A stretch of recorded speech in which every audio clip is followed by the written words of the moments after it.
This article is from Boxing News 24, and what it says is Fabio Wardley could be ordered to make his first defense against stablemate Moses Itauma. It makes sense. When you look at the rankings, Moses Itauma is ranked number 1 in the WBO. Who's now the champion, the heavyweight champion in the WBO? It's Fabio Wardley.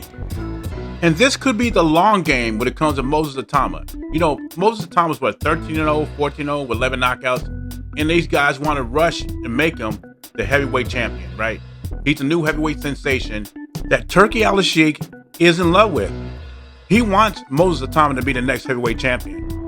And I think the fight that Turki wanted was Usyk versus Moses Itauma.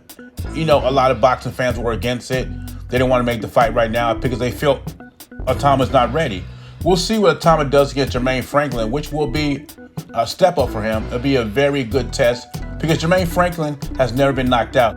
Very durable opponent. So we'll see what Moses does with him. But if he gets past him, it would not surprise me to see Moses Itauma and Fabio Wardley late 2026. And then if Moses Itauma gets past Fabio Wardley, it would not surprise me if he's fighting for the undisputed heavyweight championship of the world against Usyk in late 2026 or early 2027.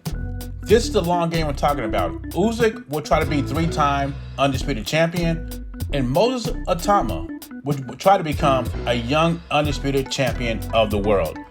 Big fight in the heavyweight division, and if Moses runs through Wardley and Jermaine Franklin like he did the other opponents, it will be the biggest anticipated heavyweight championship match since Wilder and Joshua, a fight that never happened because of the politics of boxing. But with Turki Al-Sheikh in the boxing business now, if everything goes right, I can see this fight happening down the line.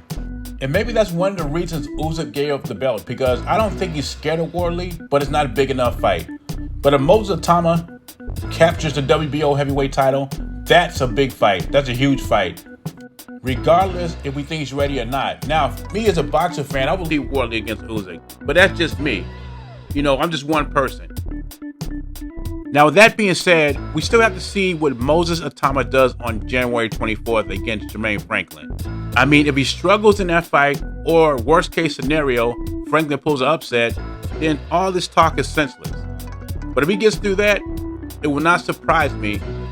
In summer 2026, him and Wardley will fight for the WBO heavyweight championship. Now, I don't own the rights to this content. It's for educational purposes only. Let's hear what David Benavidez has to say once again about Canelo Alvarez. Just a quick one on Canelo. Do you think he should retire after the defeat to Crawford? I mean, I don't know. I really don't like having no opinions on Canelo. You know, everybody always says I'm hating on Canelo, this and that.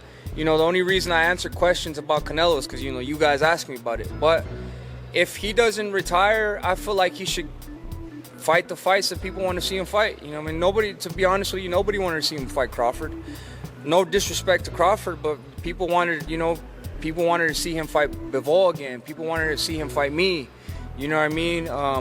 So if he's not going to retire, then what fights is he going to get? You know what I mean? What fights are there left for him at 168? Munguia and Billy, Pacheco. You know what I mean? Like, there's no fights for him. You know what I mean? So if he comes back, he has to fight one of us. He has to fight either Bivol or me. You know what I mean? So, but that's how I feel about that situation. Yeah. Now I get it. You're David Benavidez. You're the Mexican monster, people call you. You were avoided by Canelo at 168, and they keep asking you the question, right? They do ask him the question, and he answers it. All David Benavidez has to do is say this: you know what? No comment. I want to talk about my fight Saturday night. I moved up to another division, and now I'm a champion in that division, and I want to unify in that division. Something like that. But David Benavidez cannot help himself. He cannot help himself. You know, they asked him what Canelo should do next. And he said, no, Canelo should have fought me. Canelo should fight me next. No offense to Crawford, but Crawford did not deserve that fight. I should have got that fight. And I totally agree. But that ship has sailed. That shit is over. And you can tell by the tone of Benavidez' voice, he is still butthurt. He felt it shouldn't have been Crawford that gave Canelo his third loss. It should have been him. And David Benavidez believed in his heart he would have stopped Canelo. He believed that. And a lot of people in the boxing community believe David Benavidez would have stopped and beat Canelo. And did he deserve the fight over Crawford? I think most people would agree he did deserve the fight over Crawford. But does Jake Paul deserve a fight with Anthony Joshua? Life is not fair. I don't think anybody thinks that Jake Paul should be fighting Anthony Joshua. What has Jake Paul done in boxing to deserve a fight like that? What has he done to deserve a fight like that? I will say this though. David Benavidez brought up a valid point. Who is Canelo going to fight next? You know, is he going to fight a Pacheco or a Billy? I don't think he's going to fight guys like that. Is he going to rematch Crawford? I don't think that fight's going to happen. So, David Benavidez' 3 opponents he named was him, Beterbiev, or Bivol. Those are 3 fights on the table for Canelo. And I don't know if Canelo's going to take those fights. But in the future, David Benavidez should worry about himself. You know, take care of your business, and maybe the Canelo fight will come to you. If he becomes undisputed at 175, if he stays at 175, then I think the Canelo fight is still in reach. But anyway, leave your thoughts and comments below.